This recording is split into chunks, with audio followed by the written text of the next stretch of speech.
just to bring up a few things, we're starting to see a purple flashing light on the rear of cars. That means there's a bronze driver in the car. Yeah. So it doesn't matter what car it is. If you see a purple flashing light, you can see on the Audi or the Antares CLRT Porsche we saw, that means a bronze-rated driver is in the car. As that McLaren's still going slow. That is an awful place to be on the exit of Blanchimont. He needs to get out of the way. That is big crash, drama. It's been collected by Mercedes. 2 cars, 3 cars involved, and I'm afraid to say that is going to bring out the safety car because there is big damage. The McLaren has been collected.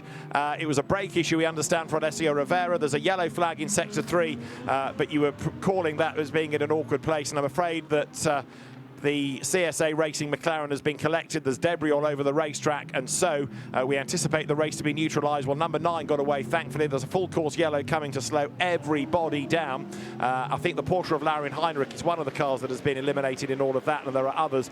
We'll count them across the line. But, yeah, Heinrich has definitely been involved, and the full course yellow now is called. And this is going to be a long full course yellow, and it will go to safety car, surely.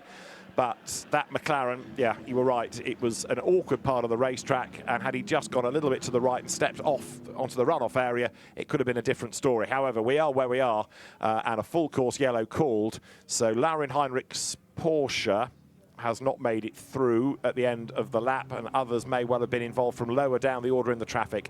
So medical car scrambled, of course, to make sure the drivers are okay, and there's going to be a lot of debris to clear.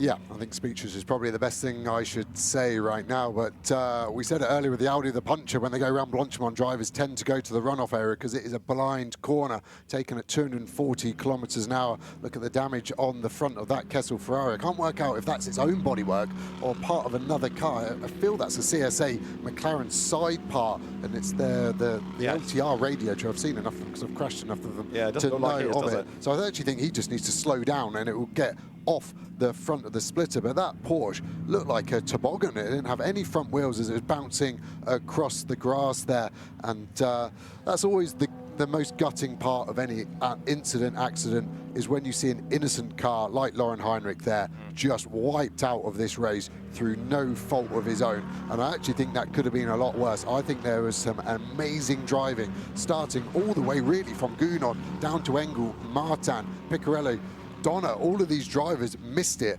and unfortunately Heinrich would have been fully blindsided by that. So that car coming to rest on the grass on the inside of the chicane. Full course yellow called. 1 or 2 trying to play this to their advantage by coming into the pit lane. And I think I just quickly mentioned Alessio Rivera. The information we'd had from the pit lane is a brake issue on the 51 Ferrari. They know at Schumacher CLRT that's the day done. The race over. Aenshin Guven did the first stint. Laurin Heinrich was behind the wheel, and a very, very disappointed Klaus Battler commiserating with the team, because they would have seen the damage done to that Porsche and know that that is not only out of the race, but it is a virtually destroyed car. So massive amounts of damage, and the incident zone currently being worked on by the marshals, by the officials, to get the debris off the road and to make sure that everybody is okay.